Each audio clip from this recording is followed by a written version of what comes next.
Okay, now next.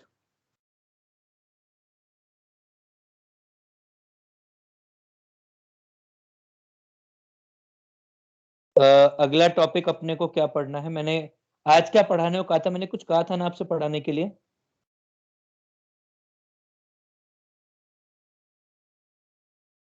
मैंने आपसे आज कुछ कहा था ना कि अपन को ये पढ़ना है। Sir molecular shapes. हाँ, मॉलिक्यूलर। देखिए, अब है ना, आपको कुछ कुछ कंपाउंड के फॉर्मूले एज स्ट्रक्चर आने चाहिए। मतलब आपको है ना स्ट्रक्चर आना चाहिए उनका, जिससे अपन लोग है ना बहुत कुछ डिराइव कर सकते हैं। ये जो पार्ट है, ये पार्ट बेसिकली पी ब्लॉक के अंदर मर्ज होता है, पर क्योंकि इससे आपको जब आप वो सॉल्व करोगे, क्या नाम है उसका, जब आप वीके जायसवाल सॉल्व करोगे ना, तो उसमें वो सारे चैप्टर्स मिक्स ही होते हैं। तो क्या हाइब्रिडाइजेशन है, क्या बॉन्ड एंगल कंपेयर करना है, किस चीज को कंपेयर करना है, वो सब चीजें कंपेयर करने के लिए आपको मॉलिक्यूलर शेप्स आने चाहिए। तो अपन अब मॉलिक्यूलर शेप्स बनाते हैं एक एक करके सारे। सबसे पहले अपन बनाते हैं जो अपने को इज्जत से पता है, वो डायमंड ग्रेफाइट। डायमंड कैसा होता है, मॉलिक्यूलर शेप्स। और फिर पढ़ेंगे अपन आखिरी में ionic bond, molecular shapes. Molecular shapes में सबसे पहला अपन बनाते हैं डायमंड। डायमंड कैसा होता है पता है? डायमंड का अपन लैटिस स्ट्रक्चर भी पढ़ते हैं। ये लैटिस स्ट्रक्चर अपन पढ़ते हैं 12th में, सॉलिड स्टेट में। लैटिस स्ट्रक्चर मतलब जो परफेक्ट, मतलब जो क्या कह सकते हैं, NaCl वगैरह का अपन पढ़ेंगे। लैटिस बनता है, जो हार्ड स्ट्रक्चर बनता है उसको लैटिस बोलते हैं। तो उसका लैटिस स्ट्रक्चर अपन पढ़ेंगे 12th में। उससे पहले अपन इसका मॉलिक्यूलर स्ट्रक्चर पढ़ते हैं। मॉलिक्यूलर स्ट्रक्चर मतलब बॉन्डिंग स्ट्रक्चर की बॉन्डिंग बॉन्डिंग बॉन्डिंग कैसे होती है। तो every carbon is bonded to 4 different carbons. समझिए, every carbon is bonded to 4 different carbons. Carbon का स्ट्रक्चर ऐसा, डायमंड का स्ट्रक्चर ऐसा होता है।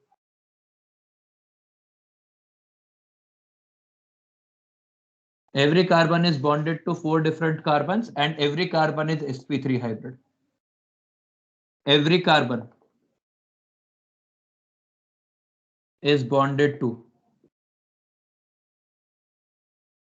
4 different carbons and hybridization is sp3. Bond angle perfect 109 degree 28 minutes. Hardest substance known. अच्छा, आपको मालूम है क्या conductor of heat and electricity क्या होते हैं? Yes sir. हाँ सर। डायमंड और ग्रेफाइट, कंडक्टर ऑफ इलेक्ट्रिसिटी कौन है? Graphite. Graphite. And carbon and diamond, better conductor of heat कौन है? डायमंड। बिल्कुल डायमंड है। Diamond is the best conductor of heat. मतलब पूरे केमिस्ट्री के अंदर है, पूरे जितना भी फिजिकल वर्ल्ड है उसके अंदर, we can not we diamond is the best conductor of heat. It is much better than graphite and which is much better than any other metallic conductor. ठीक है, गुड. ये छोड़ो, क्या जरूरत है ये सब पढ़ ले, जी के होता है. दूसरा ग्रेफाइट. ग्रेफाइट में जो हाइब्रिडाइजेशन है, हाइब्रिडाइजेशन ऑफ कार्बन, ये sp2 है. Each carbon is bonded to 3 different carbons. Each carbon is bonded to 3 different carbons, leaving one valency free.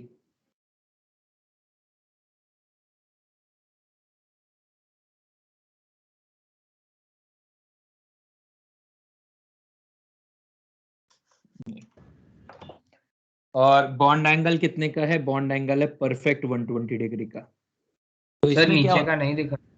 ये तो दिख रहा होगा यार. हाँ सर, वो BA के नीचे आपने कुछ लिखा है क्या? नहीं, BA इक्वल टू 120 डिग्री, फिर मेरे को मालूम है नहीं दिख रहा, तो फिर मैं आगे जा रहा हूँ। ये जूम इन हो गया क्या अपने आप? नहीं सर, हाँ दिख रहा है। सर। हाँ सर। सर एकदम थोड़ा सा हो गया। हाँ सर, मुझे भी ऐसा लगा। हाँ, अभी हुआ सर जूम। क्योंकि मैंने कॉर्नर दिखा रखे हैं जस्ट टू चेक कि जूम इन जूम आउट कब हो रहा है, इसलिए। अब इसका स्ट्रक्चर कैसा होता है देखिए।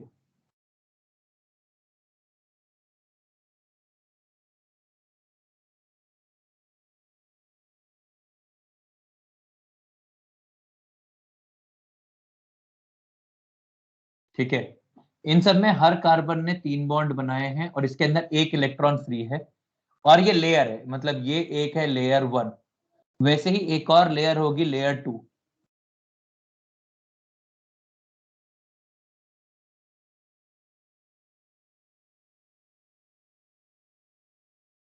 ये है लेयर 1, ये है लेयर 2, और इन दोनों के बीच में है van der Waals interactions.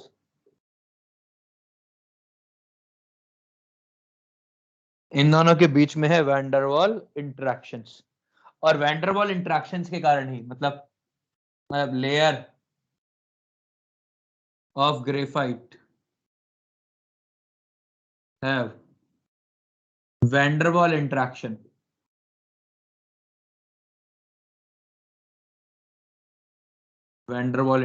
between them. Therefore, they can slide over each other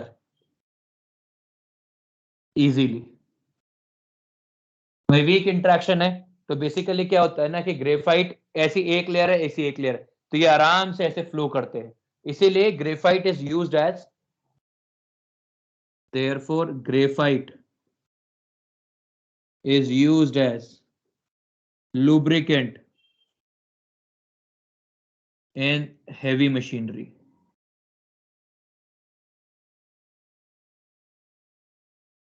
जो हाई टेम्परेचर पे ऑपरेट करती है उस पे, क्योंकि उसके ऊपर ऑयल जो होगा वो किसी काम का नहीं, कोई भी और लुब्रिकेंट काम नहीं करता है, तो ऐसा कुछ काम करता है, इसका बॉइलिंग पॉइंट बहुत हाई है, and graphite does that purpose.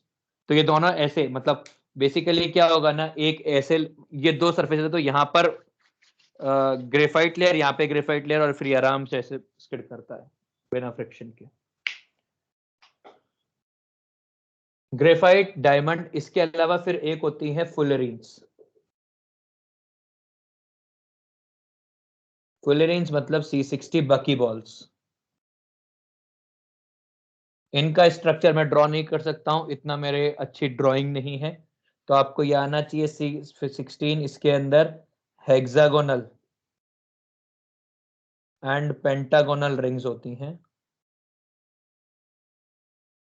Football shape, rugby ball shape, ऐसे अलग अलग शेप के ये फुलरीन स्ट्रक्चर बनते हैं। ये आपने क्लास 10th के अंदर भी पढ़े हैं, यदि आपने क्लास 10th पढ़ के पास की थी तो की बार का तो अलग ही सिनारियो था। था 10th में।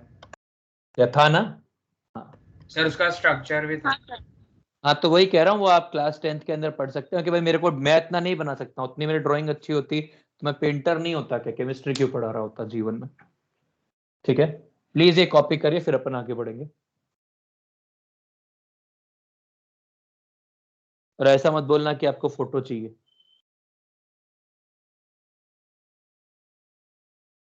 आपका फोटो चाहिए क्या? सर ब्लर हो गया सर। यस ऐसा ही है, दिन जब ऐसा चल रहा होता है ना, मेरे पास मेरा फोन अवेलेबल नहीं है। ओहो, यहाँ पे खड़े होके तो कुछ भी नहीं आएगा।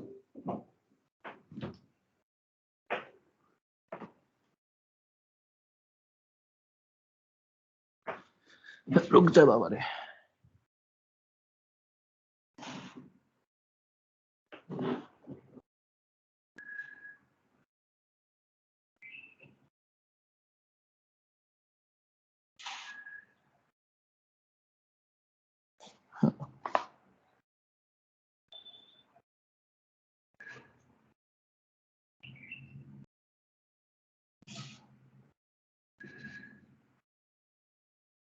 शानदार।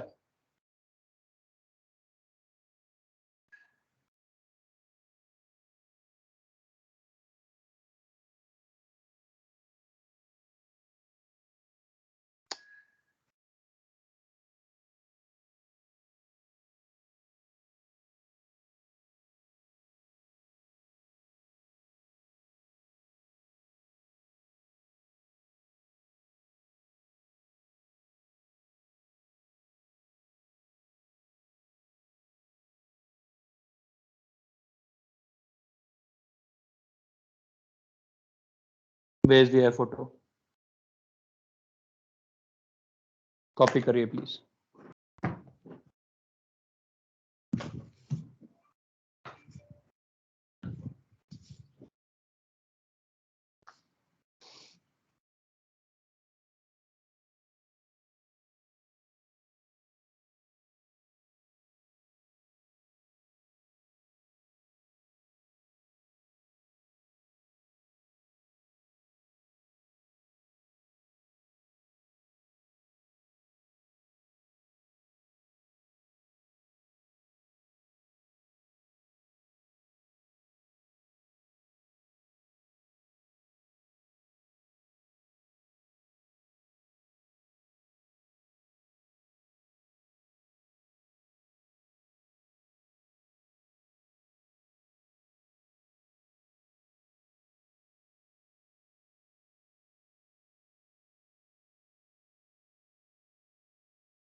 कॉपी हो गया क्या? सर एक मिनट।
कॉपी हो गया क्या?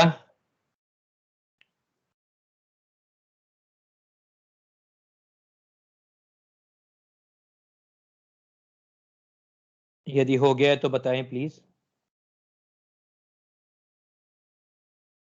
हाँ सर।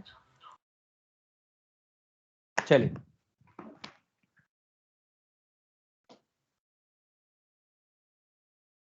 अरे इसका लैटिस स्ट्रक्चर 12th में सॉलिड स्टेट में आएगा।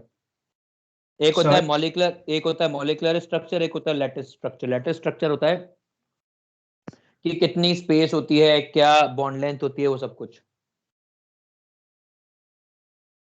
ठीक है, बोल भाई। सर वो डायमंड का sp3 कैसे होगा? क्योंकि मतलब कार्बन 4 इससे तो 4/2 वैसे sp अरे मतलब ऐसे दो क्या है। जीनियस वाली, कहाँ से लिया तू? सर आपने फॉर्मूला दिया था। मैंने तो, क्या फॉर्मूला दिया था मेरे लाल? सर कि वो total electrons in outer electron of central atom, वो वाला। अच्छा, और वो मैंने जब फॉर्मूला दिया था तो उसके साथ क्या बताया था तेरे को? क्या हुआ था? उसके साथ ये बताया था कि मैं कुछ पत्थर कोरियर कर रहा हूँ, ठीक है, घर पे। वो पत्थर उछालना और उनके नीचे सर लेके आना, बार बार 10 टाइम्स ये प्रैक्टिस करनी है। तब तेरे को ये रियलाइज होगा कि वो जो फॉर्मूला था वो मोनोसेंटर, जिसके अंदर केवल एक सेंट्रल एटम है, उनके लिए लगाना है। जो बाकी जितने जिसमें मल्टीपल सेंट्रल एटम्स होंगे, उन मल्टीपल सेंट्रल एटम्स के लिए अपन number of sigma bonds and lone pair count करते हैं।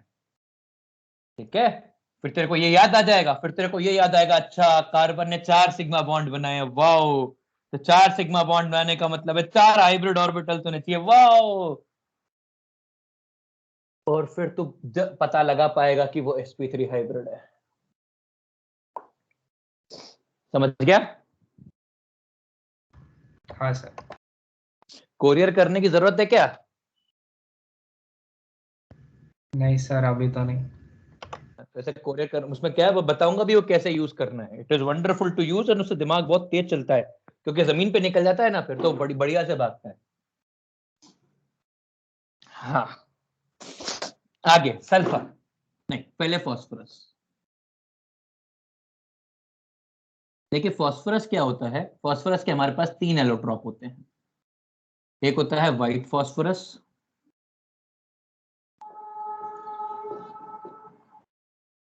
यार टेक्स्ट टेक्स्ट मत खेलो भाई, तुम लोगों को टेक्स्ट टेक्स्ट के लिए मेरे पास पढ़ने के लिए स्क्रीन नहीं है। वैंडरवॉल फोर्सेस मतलब यहाँ पे वीक, क्या कहते हैं, डायपोल, इंड्यूस डायपोल वाला। व्हाइट फास्फोरस, व्हाइट से मिलता है येलो, और येलो से मिलता है या रेड फास्फोरस, और रेड से मिलता है ब्लैक फास्फोरस। इसमें ये स्टैंडर्ड स्टेट होती है, सबसे कम स्टेबल होती है, पर यही स्टैंडर्ड होती है कि अबंडेंट यही है नेचुरली, ये ऐसा होता है।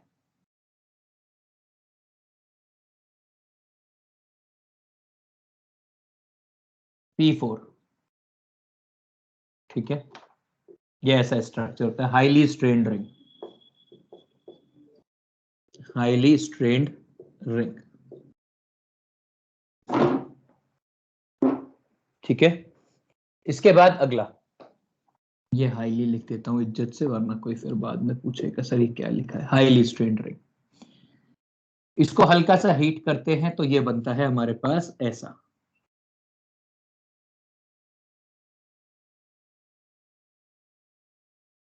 ठीक है, और ये होता है हमारे पास red phosphorus.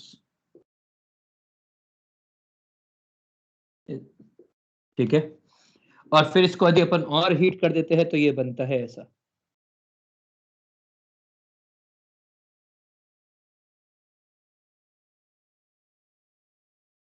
Every phosphorus is bonded to 3 different phosphorus, ये ब्लैक है। Every P is bonded to 3 different P।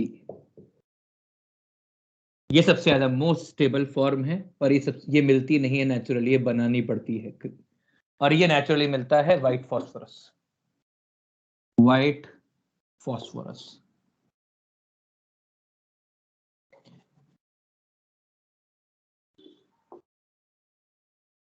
P4।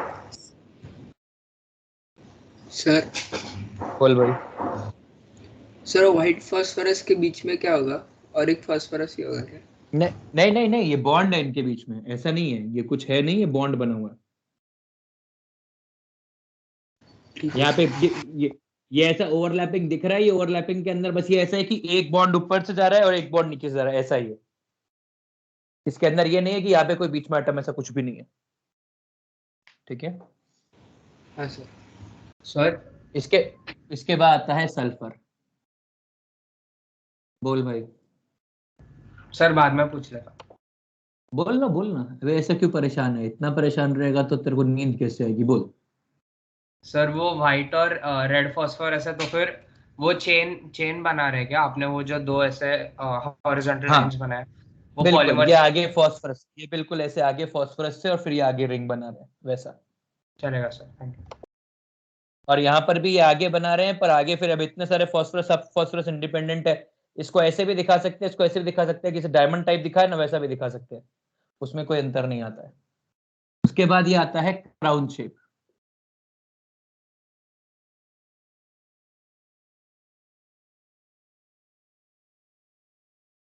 Sulphur, sulphur, crown का मतलब जानते हैं ना,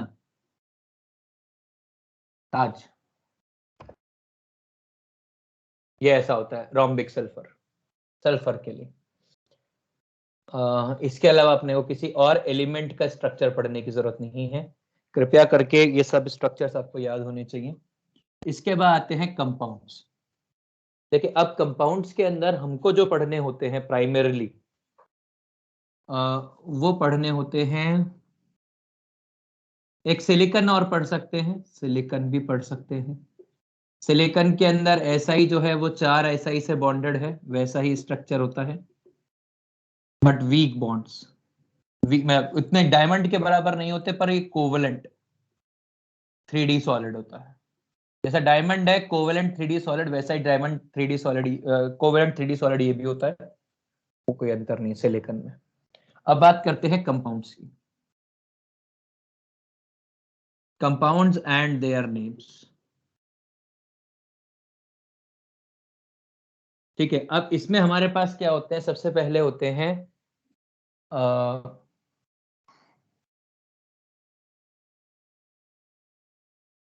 एसिड्स।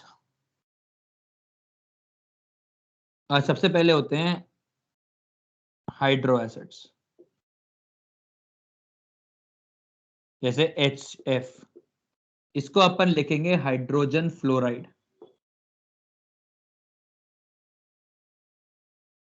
या hydrofluoric acid, HCl, hydrogen chloride या हाइड्रोफ्लोरिक एसिड या हाइड्रोफ्लोरिक एसिड या हाइड्रोक्लोरिक एसिड, H2S या एच भाई जैसे आप HBr और HI खुद से कर लोगे, उसके अंदर क्या दिमाग लगाना है, सिमिलर पैटर्न के ऊपर ही आ जाएगा। तो ये आ जाएगा हाइड्रोजन ब्रोमाइड, हाइड्रोजन आयोडाइड या hydrobromic acid and hydroiodic acid. इसके बाद आपके पास आ जाएगा H2O। H2O is water, no scientific name required. H2S hydrogen sulphide. देखिए जो नॉमेनक्लेचर होता है ना, उसमें क्या बोलते हैं कि जो लेस इलेक्ट्रोनेगेटिव एटम है वो पहले लिखते हैं, is written first, followed by more electronegative atom.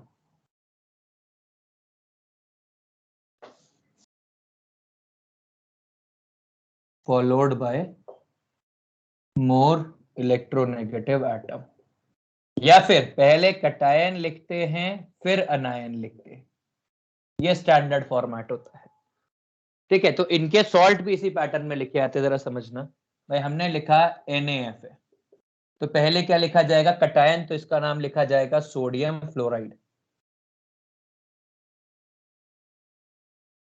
ठीक है, और इन सब के जो सॉल्ट बनते हैं उसमें जो अनायन होगा वो अनायन में आइड आना जरूरी है। जैसे ये अपन ने आइड लिखा है ना, वैसे आइड अनायन में। तो इनके नाम क्या क्या हो जाएंगे, NaF sodium fluoride,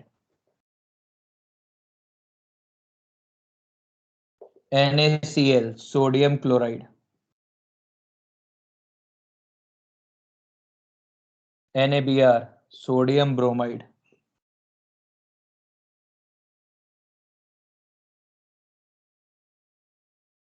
NaOH sodium hydroxide,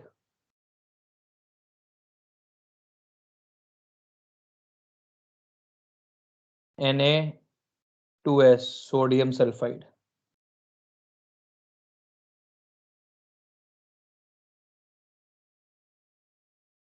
Na2O sodium oxide.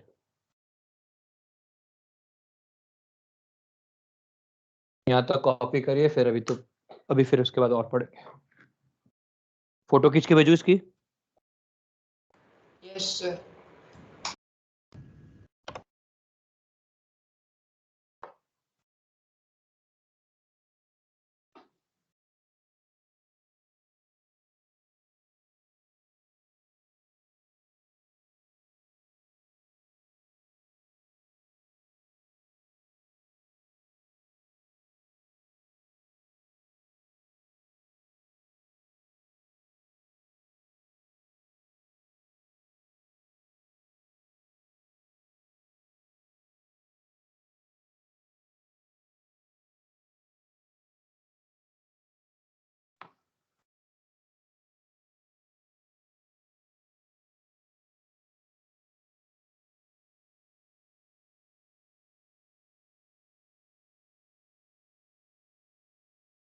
भेज दिया। सर बोलो भाई। सर आप बता सकते हैं कि व्हाइट फॉस्फोरस को क्या करने के बाद रेड और ब्लैक मिलेगा? Okay sir, thank you. Temperature range होती है, इस टेम्परेचर रेंज पे ये बनता है, फिर इस टेम्परेचर रेंज पे ये बनता है।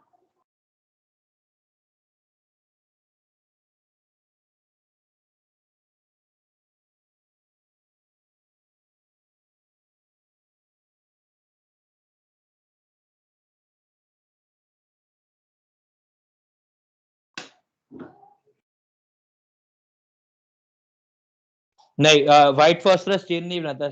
P4 का मॉलिक्यूल एग्जिस्ट करता है सच।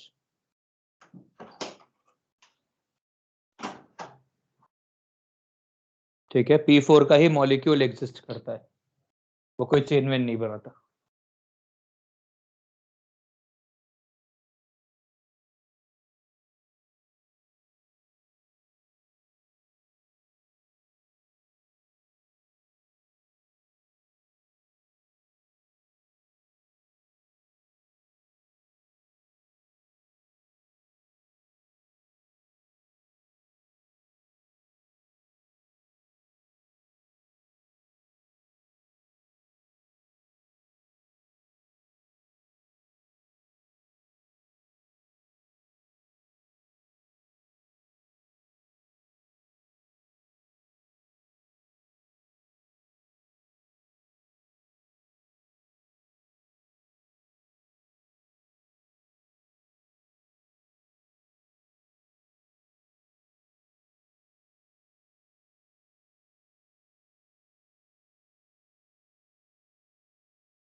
सर आपने सल्फर के नीचे क्या लिखा है वो समझ रहे नहीं।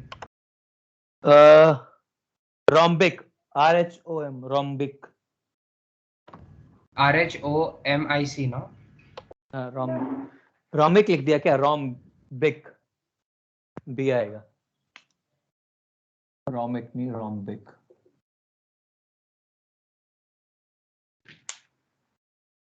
सर उसका मतलब क्या है?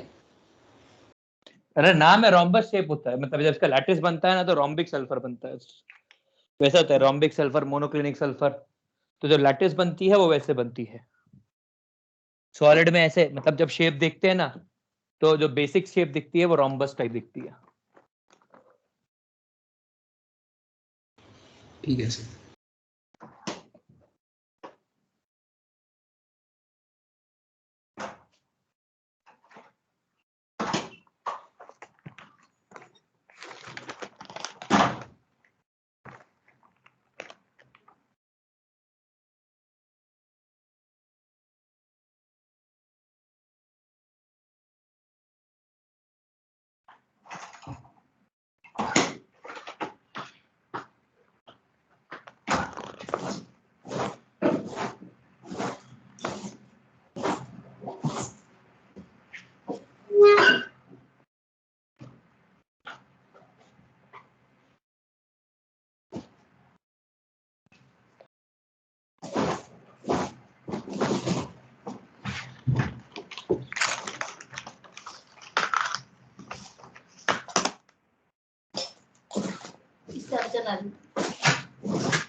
कॉपी हो गया क्या? सर राइट साइड का थर्ड पार्ट बाकी है बस। अरे भाई कितना टाइम लगेगा, जल्दी लिख। सर मतलब उसमें भी एंड का बाकी है, 1 ही मिनट। थोड़ा और टाइम लगाएगा ना तो पता लगा जाए एडवांस आ गया।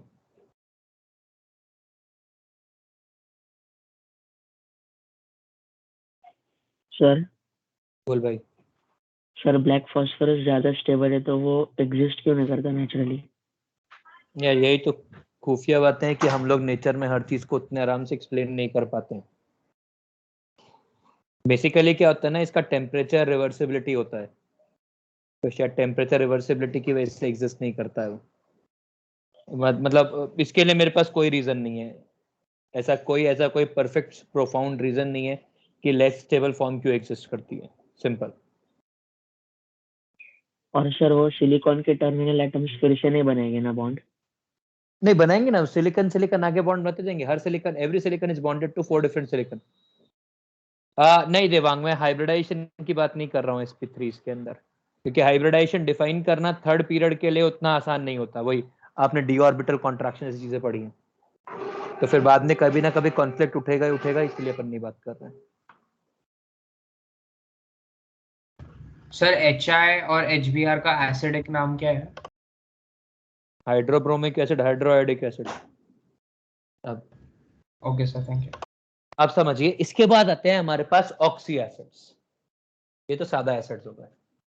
इसके बाद आते हैं हमारे पास ऑक्सी एसिड्स।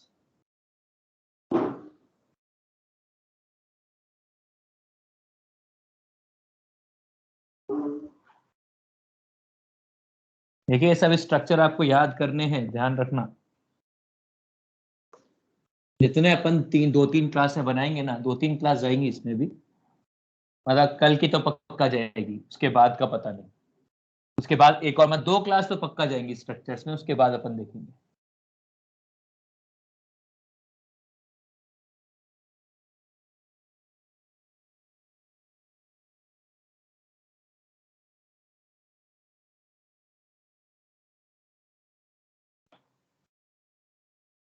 इसके बाद आते हैं oxy acids.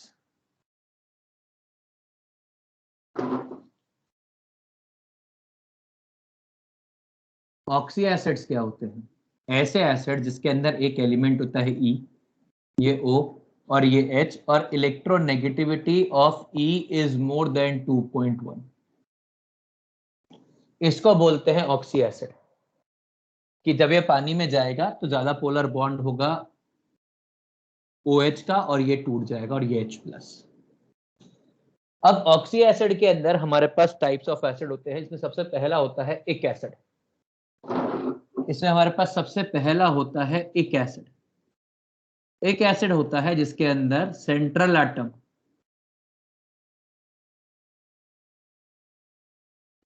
Atom is in maximum oxidation state. मैंने आपको ऑक्सीडेशन स्टेट निकालना सिखाया था ना? हाँ सर। हाँ sir. Central atom is in maximum oxidation state, समझिए। एग्जाम्पल, मतलब ये क्या यूज होता है? सफिक्स यूज होता है एक एसिड। सबसे पहला है सल्फ्यूरिक एसिड, नाम सुना है इसका? सल्फर एक एसिड। इसमें सल्फर की जो ऑक्सीडेशन स्टेट है ये होती है +6। S double bond O OH OH। Sulphur का हाइब्रिडाइजेशन sp3। और ये नेचुरली अकरिंग होना चाहिए, मतलब ये नेचुरली आपको इतना मैक्सिमम ऑक्सीडेशन स्टेट मिलना चाहिए। नाइट्रिक एसिड, नाम में ही एक एसिड दिख रहा है, नाइट्रोजन +5 ऑक्सीडेशन स्टेट के अंदर है, तो N double bond O OH। Nitric acid के बाद आते हैं chloric acid, HClO3। Cl double bond O lone pair OH। यहाँ पे क्लोरीन +5 में है और इसकी naturally occurring state max naturally occurring. इसका +7 भी हो सकता है, पर वो नेचुरली नहीं मिलता है, वो अपने को लैब में बनाना पड़ता है पर क्लोरेट। क्लोरिक एसिड, ठीक है। हमारे पास होता है हाइड्रोबोरिक एसिड या बोरिक एसिड, H3BO3, ठीक है। हमारे पास होता है फॉस्फोरिक एसिड। H3BO3 का स्ट्रक्चर ऐसा, ये अपने को और डिटेल में ही बनाना है, इसीलिए मैं इसको बनाने से बच रहा हूं। बोरिक एसिड का स्ट्रक्चर अभी अपन आगे और बनाएंगे, इसलिए मैं बनाने से बच जाता हूं इससे। फॉस्फोरिक एसिड, बोरिक एसिड देखा है क्या आपने कभी? हो भैया? हाँ सर। हाँ सर। हाँ देखा है, आई थिंक कैरम में यूज होता है। बिल्कुल, कैरम पाउडर। फॉस्फोरिक एसिड,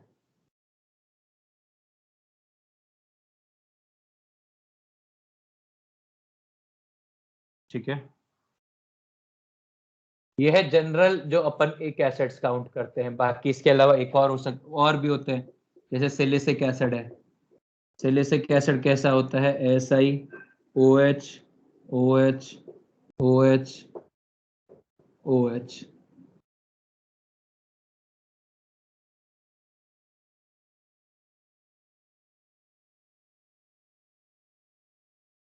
हाँ, इसके बाद आते हैं हमारे पास, मतलब ये इन सब के अंदर देखिए, ये वाला नाइट्रोजन sp2 हाइब्रिड है, ये वाला फास्फोरस sp3 है, ये वाला क्लोरीन sp3 है। H3BO3 का स्ट्रक्चर इसलिए बनाएंगे क्योंकि ये H बॉन्डेड पॉलीमेरिक स्ट्रक्चर होता है, तो इसको अपन बाद में ही बनाएंगे, एक बार में अपन बोरॉन के कंपाउंड्स बनाएंगे तब बोरॉन के कंपाउंड्स के अंदर बना लेंगे उसको। सिलिसिक एसिड हो गया। इसके बाद हमारे पास दूसरे टाइप के सॉल्ट, सिलिसिक एसिड के अलावा एक और कोई बना लेते हैं। कोई और एक एसिड का नाम याद दिलाओगे? नहीं तो आयोडिक एसिड, हाइड्रोक्लोरिक एसिड हो गया। हाइड्रोक्लोरिक एसिड उसका झूठा नाम है, घपला किया है उस नाम में, यह है आयोडिक एसिड। ठीक है, हाइड्रोक्लोरिक एसिड का नाम हाइड्रोजन क्लोराइड होना चाहिए था, पर लोगों ने बोलना चालू कर दिया तो फिर उसको वैसा लिखना चालू कर दिया लोगों ने वैसा। इसके बाद होते हैं हमारे पास अस एसिड। अस एसिड होते हैं जिसके अंदर lower oxidation state forms acid, या फिर हम लोग क्या लिख सकते हैं, एक एसिड -1 ऑक्सीजन, एक acid minus oxygen is us acid. जैसे सल्फ्यूरिक एसिड था तो अपन ने H2SO3 बना दिया तो ये बन जाएगा सल्फ्यूरस एसिड। अपन ने नाइट्रिक एसिड था HNO3 था, अपन ने इसको HNO2, देखिए HNO3 minus HNO3 minus O HNO2 nitrous acid. Hybridization में बहुत फर्क नहीं पड़ता है, मतलब स्ट्रक्चर ऐसा है इसका, इसका स्ट्रक्चर ऐसा है।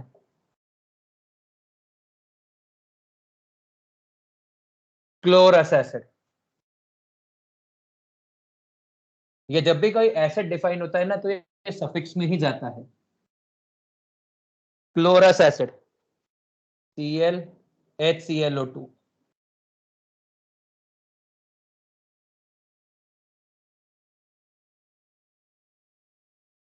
फॉस्फोरस एसिड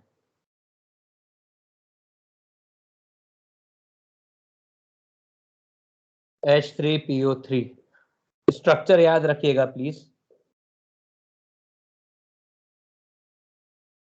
ये H डायरेक्ट P से कनेक्टेड है, तो ये वाली जो हाइड्रोजन है ये तो एसिडिक है और ये वाली हाइड्रोजन नॉन एसिडिक है। Are we clear on this? इतना कॉपी करिए, इसके बाद का पढ़ेंगे नेक्स्ट क्लास में कल। सर